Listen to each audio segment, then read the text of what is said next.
என்னோட கஸ்டமர் ஒருத்தங்க new customer தாங்க. அவங்க என்ன சொல்லியிருந்தாங்கன்னா, என்னோட ஒர்க்க பார்த்து ரொம்ப புடிச்சு போய் டிஃப்ரெண்ட்டான ஒண்ணு வந்து செய்ய சொல்லியிருந்தாங்க. அவங்க இதுக்கு முன்னாடி என்கிட்ட ஒரு ஆர்டருமே பண்ணதில்லைங்க. பேங்கிள்ஸோ, கிளிப்ஸோ இல்ல ரப்பர் பேண்ட்ஸ் அந்த மாரி எந்த ஆர்டருமே பண்ணி வாங்கல. ஆனா, எனக்கு என் மேல உள்ள ட்ரஸ்ட்ல அவங்க வந்து இந்த ஆர்டர எனக்கு குடுத்துருந்தாங்க. அவங்க ஒரு மாடல் பிக்சர் அனுப்பி, "இந்த மாரி எனக்கு பண்ணி குடுக்க முடியுமா?" அப்படின்னு சொல்லி கேட்டிருந்தாங்க.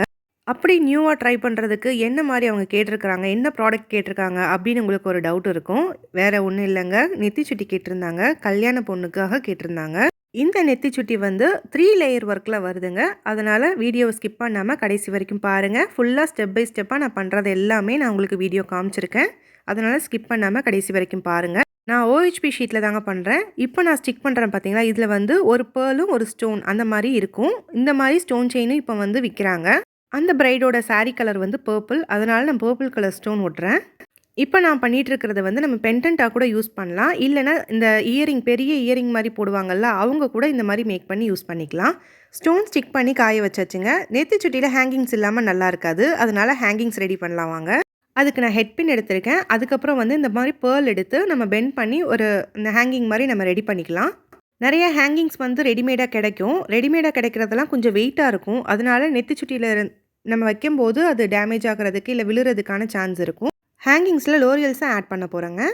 3 லேயர்ன்னு சொன்னேன்ல, இதில வந்து சைட்ல நம்ம 2 லேயர் வரும் பார்த்தீங்களா? அந்த லேயருக்கான மேக்கிங் தான் இப்ப நம்ம பார்க்க போறோம். இந்த மாரி ஸ்டோன்ஸ் எல்லாம் நம்மளுக்கு கிடைக்கும். இந்த பர்பிள் கலர் ஸ்டோனோட நேம் எனக்கு தெரியல.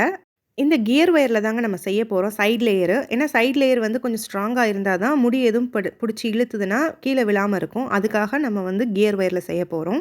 ஃபர்ஸ்ட்டு கியர் ஒயர்ல நம்ம கியர் லாக் போட்டு, ஜம்ப் போட்டு நம்ம வந்து செக்யூர் பண்ணிக்கலாம். செக்யூர் பண்ணதுக்கப்புறம் நம்ம வந்து மேக்கிங் ஸ்டார்ட் பண்ணணும். என்னோட சேனல ஃபர்ஸ்ட் டைம் பார்க்குறீங்கன்னா, சப்ஸ்கிரைப் பண்ணிட்டு பாருங்க. இந்த மாரி நியூவா வெரைட்டியான, யூனிக்கான ப்ராடக்ட்ஸோட மேக்கிங் வீடியோஸ் எல்லாமே அப்லோட் பண்ணிட்டுருக்கேன். செக்யூர் பண்ணதுக்கப்புறம் நம்ம என்ன பண்ணுறோம்னா, நான் டியூப் பீட் எடுத்திருக்கேன். டியூப் பீட்ல மேட் ஃபினிஷ்ன்னு சொல்லுவாங்க. அந்த மாதிரி டியூப் பீட் நான் எடுத்திருக்கேன். ஒரு டியூப் பீடு, அதுக்கப்புறம் வந்து அந்த ஸ்டோன், அதுக்கப்புறம் டியூப் பீட், அதுக்கப்புறம் ஸ்டோன். இந்த மாரி ஸ்டோன்ஸு தான் இப்போ வந்து இந்த இன்விசிபிள் ஜுவல்லரிக்கு யூஸ் பண்ணுறாங்கன்னு நெனைக்கிறேன். எனக்கு கரெக்ட்டா தெரியல. உங்களுக்கு யாருக்காவது தெரியும்னா, அந்த ஸ்டோனோட நேம் என்னன்னு எனக்கு கமெண்ட் பண்ணுங்க. இந்த ஸ்டோன்ஸ் தான் யூஸ் பண்ணுறாங்கன்னா, அதையும் எனக்கு கமெண்ட்ல சொல்லுங்க. இதே மாரி ஒரு டியூப் பீட், அப்புறம் ஒரு ஸ்டோன், ஒரு டியூப் பீட், ஒரு ஸ்டோன் இந்த மாரி நம்ம ஆல்டர்னேட்டா போட்டுட்டே வரணுங்க. ஒரு சைடில் 19 இல்லைனா 20 இந்த ஸ்டோன்ஸ் யூஸ் பண்ணிங்கன்னா கரெக்டாக இருக்கும். நெக்ஸ்ட் இதுதாங்க இம்பார்ட்டன்ட் பாயிண்ட்டு. எண்டிங்கில் வந்து 2 டியூப் பீட் போட்டிருக்கேன். அதுக்கப்புறம் கியர் லாக் போட்டுட்டு எஸ் ஹூக் மாதிரி போட்டிருக்கேன். எதுக்காக எஸ் ஹூக் போட்டிருக்கேன்னா, ஜம்பிங் வந்து அந்த அளவு ஸ்ட்ராங்காக இருக்காது. ஹேர்பின் வச்சு நம்ம அங்கே செக்யூர் பண்ணும்போது, முடியில் செக்யூர் பண்ணும்போது ஜம்பிங் ஓப்பன் ஆகிடுச்சுன்னா ஃபுல்லாகவே வேஸ்ட் ஆகிடும். அதுக்காக நான் எஸ் ஹூக் போட்டிருக்கேன். எஸ் ஹூக்கில் ஒரு சைடு வந்து நல்லா டைட்டாக நம்ம பண்ணிட்டோம்னா, இன்னொரு சைடில் வந்து நம்ம ஹேர்பின் யூஸ் பண்ணும்போது கரெக்டாக இருக்கும். எஸ் ஹூக் எப்படி நான் டைட் பண்ணுறேன்னு பாருங்கள். ஒரு சைடில் நல்லா டைட் பண்ணிட்டோம்னா, இன்னொரு பக்கம் மட்டும் எடுக்கிற மாதிரி. இல்லை நம்ம 2யுமே டைட் பண்ணிட்டா கூட ப்ராப்ளம் இல்லை. எதுக்காகனா நம்ம ஹேர்பின் வச்சு தான் நம்ம முடியில் செக்யூர் பண்ணுவோம். அதனால் நல்லா 2 பக்கமே ஓப்பன் ஆகாத மாதிரி நம்ம டைட் பண்ணிக்கணும். இப்போ நெத்திச்சுட்டியோட மிட் பாயிண்ட்டுக்கு வந்துட்டோம். இது நல்லா ட்ரை ஆகிடுச்சு. ட்ரை ஆனதுக்கப்புறம் நம்ம என்ன பண்ணோம், நல்லா ஃபுல்லாக ட்ரை ஆகணுங்க. ட்ரை ஆனதுக்கப்புறம் இந்த மாதிரி நம்ம ஐபின் கொடுக்க போகிறோம். ஏன்னா நம்ம ஹேங்கிங்ஸ் போட போகிறோம்னு சொன்னோம் பார்த்தீங்களா, அதனால் ஐபின் கொடுக்க போகிறோம். இந்த மாதிரி நம்ம ஸ்டிக் பண்ணி பண்ணுறதுனால தான் நான் வந்து ஹேங்கிங்ஸை வந்து ரொம்ப வெயிட்டாக இருக்க வேண்டாம் அப்படின்னு சொன்னேன்.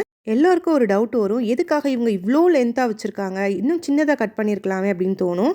லென்த்தாக இருந்தால் தாங்க நம்ம இதுக்கு மேலே வேக்ஸ் ஷீட் போட்டு நம்ம ஸ்டிக் பண்ணுவோம். அப்போ வந்து வெளியே வராமல் இருக்கும். அந்த வேக்ஸ் ஷீட்டோட நல்லா ஸ்டிக்காக இருக்கும். சின்னதை நம்ம பண்ணும்போது சீக்கிரமாக வெளியே வர்றதுக்கு வாய்ப்பு இருக்குது. இதுதான் அந்த வேக்ஸ் ஷீட்டு.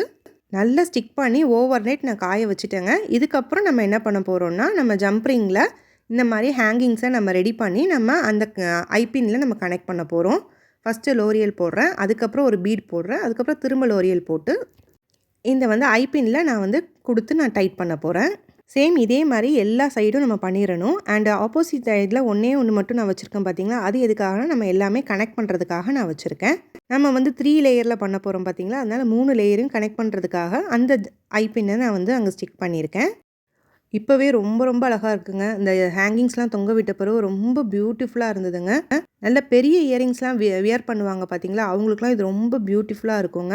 அந்த மாதிரி இயரிங்ஸ் யூஸ் பண்ணுறவங்களா நீங்கள், உங்களுக்கும் இந்த மாதிரி இயரிங் வேணுமா, ஸ்க்ரீனில் தெரிகிற வாட்ஸ்அப் நம்பருக்கு வாட்ஸ்அப் பண்ணி டீட்டெயில்ஸ் தெரிஞ்சுக்கோங்க. அவ்வளோதாங்க, எல்லாமே மேக் பண்ணுற வேலையெல்லாம் முடிஞ்சிருச்சு. இதுக்கப்புறம் எல்லாத்தையுமே கனெக்ட் பண்ணுறது மட்டும்தான் ஒர்க்கு.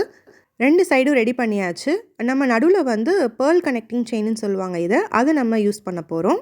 ரொம்ப இம்பார்ட்டன்ட்ங்க. இது நல்லா காயாம எடுத்தீங்கன்னா, கையோட கழண்டு வந்துரும். நல்லா காஞ்சதுக்கப்புறம் எடுங்க. இந்த மாரி ஓப்பன் பண்ணிட்டு, ஃபர்ஸ்ட்டு வந்து சைடு போட்டுறணும். அதுக்கப்புறம் நடுவுல இந்த மாரி 2 லேயர்ல நான் வந்து பேர்ல் கனெக்டிங் செயின் போடுறேன். அதனால கரெக்ட்டா ஹாஃப்ல அந்த பக்கம் எஸ் ஹூக் வச்சிருக்கேன். அந்த செயினை கனெக்ட் பண்ணதுக்கப்புறம் இந்த பக்கம் 3rd லேயராக நம்ம இதை கனெக்ட் பண்ணுறோம். இது எல்லாமே கனெக்ட் பண்ணி எல்லாத்தையும் நல்லா டைட்டாக செக்யூர் பண்ணிட்டீங்கன்னா வெளியே வரவே வராதுங்க. அவ்வளோதாங்க. ரொம்பவே சூப்பரான 3 லேயரில் நெத்திச்சுட்டின்னு சொல்லுவாங்க, டிக்கான்னு சொல்லுவாங்க, ரெடி ஆயிடுச்சுங்க. உங்கள் யாருக்காவது இந்த மாதிரி வேணுமா? கண்டிப்பாக எனக்கு வாட்ஸ்அப் பண்ணுங்கள். இயரிங்காக வேணும்னா கூட நான் ரெடி பண்ணி கொடுப்பேன். இயரிங்காக வேணும்னாலும் வாட்ஸ்அப் பண்ணி உங்கள் ஆர்டரை ப்ளேஸ் பண்ணிக்கோங்க. இது கொஞ்சம் ஒர்க் வந்து கொஞ்சம் அதிகமாக தாங்க இருக்கும். ஒவ்வொன்றும் ட்ரையாக விட்டு பண்ணுற மாதிரி இருக்குது. நம்மளோட நெத்திச்சுட்டியும் சூப்பராக ரெடி ஆயிடுச்சுங்க. யாருக்கெல்லாம் இந்த நெத்திச்சுட்டி பிடிச்சிருக்குன்னு கண்டிப்பாக எனக்கு கமெண்ட் பண்ணுங்கள். என்னோட இந்த ஒர்க் யூனிக்காக இருக்குன்னு ஃபீல் பண்ணுறவங்க கண்டிப்பாக ஒரு லைக் பண்ணுங்கள். லாஸ்ட் வீக் ஃபுல்லாகவே இந்த குந்தன் ஒர்க்கில் ரொம்ப பிஸி ஆகிட்டேங்க. அதாவது 1 kg குந்தன் ஒர்க்கில் ரொம்ப பிஸியானதுனால என்னால் எந்த அப்டேட்ஸுமே 2-3 நாளாக கொடுக்கவே முடியல. ஆக்சுவலாக இந்த வீடியோ 2 நாளைக்கு முன்னாடியே நான் போஸ்ட் பண்ணணும்னு நினச்சேன். என்னால் முடியல. சரி, என்னோடய ஒர்க் முடிஞ்சதுக்கப்புறம் போஸ்ட் பண்ணலாம் அப்படின்னு இன்றைக்கி போஸ்ட் பண்ணிட்டேன். நான் சென்டர் கிளிப்பு, ரப்பர் பேண்டு, அதுக்கப்புறம் வந்து பேங்கிள்ஸ், அதுக்கப்புறம் இப்போ ரெயின் ட்ராப் பேங்கிள்ஸும் சேல் பண்ணிகிட்ருக்கேன். அண்டு இந்த மாதிரி யூனிக்கான ப்ராடக்ட்ஸும் ரெடி பண்ணி கொடுத்துட்ருக்கேன்.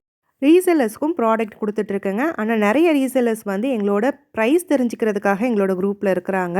அவங்கக்கிட்டேருந்து எந்த ஆர்டர்ஸும் வரதில்லை. பட் ப்ரைஸ் மட்டும் தெரிஞ்சுக்கிறாங்க. இந்த மாதிரி இருக்கிறதுனால தான் குரூப்பில் வந்து ஆக்டிவேட்டாக இருக்க முடியல. இந்த டிக்கா எப்படி இருக்குது அப்படின்னு கண்டிப்பாக கமெண்ட் பண்ணுங்கள். இந்த வீடியோ பிடிச்சிருந்தா லைக் பண்ணுங்கள், ஷேர் பண்ணுங்கள், சப்ஸ்கிரைப் பண்ணுங்கள். தேங்க்ஸ் ஃபார் வாட்சிங். பாய்.